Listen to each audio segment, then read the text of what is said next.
De nombreux organismes vont piloter du 7 au 9 novembre la campagne « Engagez-vous pour le communautaire ». C'est un mouvement de sensibilisation de la population sur le rôle et les défis financiers auxquels font face les organismes communautaires. Alors, pour nous parler de cette campagne et de leurs revendications, nous avons en studio Lise Cloutier. Elle est coordonnatrice de la table régionale des centres de femmes de Montréal. Madame Cloutier, bonjour. Bonjour. Bienvenue au bulletin. Concrètement, qu'est-ce que c'est que la campagne « Engagez-vous pour le communautaire ». C'est une campagne qui va s'échelonner sur une couple d'années de l'ensemble des organismes communautaires du Québec. Il y en a à peu près 4000 au Québec, pour revendiquer deux choses, plus que deux choses, mais en fait revendiquer plus de financement pour les organismes et aussi un réinvestissement dans les services publics de la part du gouvernement dans la conjoncture actuelle de mesures d'austérité. Voilà, on y reviendra un peu plus tard. Donc, c'est une campagne qui s'échelonne sur plusieurs années. Concrètement, du 7 au 9 novembre, qu'est-ce qu'il y aura comme activité, comme événement? Oui, il va y avoir des actions faites par les groupes communautaires partout au Québec, particulièrement aussi dans la région de Montréal. Les 7, 8 et 9 novembre. Le 8 et 9 novembre, c'est des journées de fermeture, d'interruption de service, de grève de la part des groupes communautaires.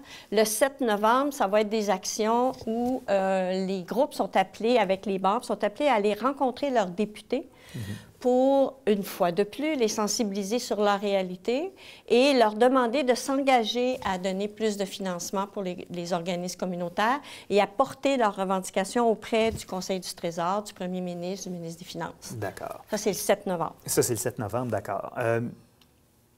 On parle d'action communautaire autonome. Oui. Donc, qu'est-ce que c'est exactement que l'action communautaire autonome? En fait, l'action communautaire autonome, c'est des gens qui ont mis sur pied, des citoyens, des citoyennes, qui ont mis sur pied, selon leurs besoins et leur volonté, des organismes pour soit des services, pour de l'entraide, pour de la sensibilisation, de l'information sur leurs droits.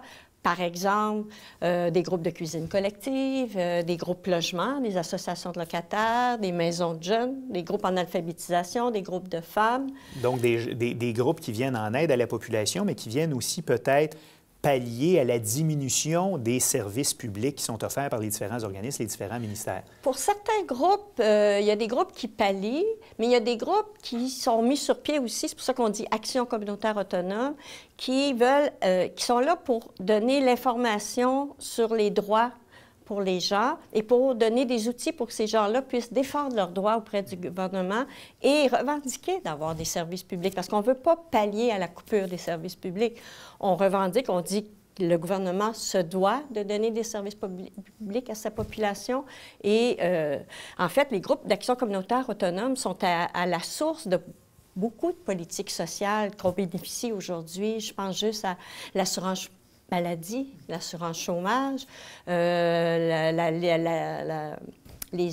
toutes les protections des consommateurs, des consommatrices. Fait que c'est aussi ça, ce sont les des organismes. revendications, justement, de groupes comme ceux-là qui ont fait bouger le gouvernement et fait que les politiques publiques ont changé. Oui. Concrètement, vos revendications, bon, oui. Évidemment, il y a eu des mesures d'austérité importantes qui ont été mises en place dans les dernières années, entre autres par le gouvernement Couillard. On a annoncé il y a une semaine, lors de la mise à jour économique, un certain réinvestissement dans certains secteurs. Le milieu communautaire est sous-financé en ce moment? Drastiquement, oui, sous-financé. Et ça fait partie de nos revendications, bien entendu, où on revendique des argents pour les organismes communautaires. En fait, en tout, je m'excuse, je vais regarder mes papiers, c'est à peu près 475 millions qui est revendiqué en tout pour les 4000 organismes communautaires d'action communautaire. Ça représente 0,75 même pas 1 là, de l'ensemble des revenus du Québec. Fait que ça, c'est une des revendications qu'on a auprès du gouvernement, mais on demande aussi de réinvestir dans les services publics parce que les gens avec qui on travaille ou auprès de qui on travaille, c'est les plus démunis financièrement, c'est les plus démunis socialement aussi, et c'est eux qui sont le plus touchés par les coupures. La réforme d'aide sociale, par exemple, les coupures dans l'augmentation des tarifs dans les CPE, les coupures de postes dans système dans les écoles. Et sur le terrain, vous constatez les effets concrets dans la vie de tous les jours des plus démunis. Tout à fait. On remarque, je regarde, juste dans les centres de femmes, on a fait une étude juste dans notre réseau de voir les impacts d'austérité dans nos centres et on le voit, il y a plus de femmes qui ont faim, il y a plus de femmes qui ont des besoins au niveau des services de santé, qui sont obligées de faire il y en a qui sont obligés ou ils ont des coupures dans leur job, dans leur emploi, ou des coupures d'heures, et que là, ils ne peuvent plus suffire à payer, mettons, la garderie, donc ils demandent à leur mère, à leur grand-mère de garder, donc les femmes les mesures, donc selon vous, victimes. les mesures d'austérité qui ont été mises en place par le gouvernement libéral dans les dernières années, ça a un impact évidemment sur les organismes communautaires, sur les services que vous offrez, ça a aussi un impact direct sur la population. Tout à fait. Tout à fait.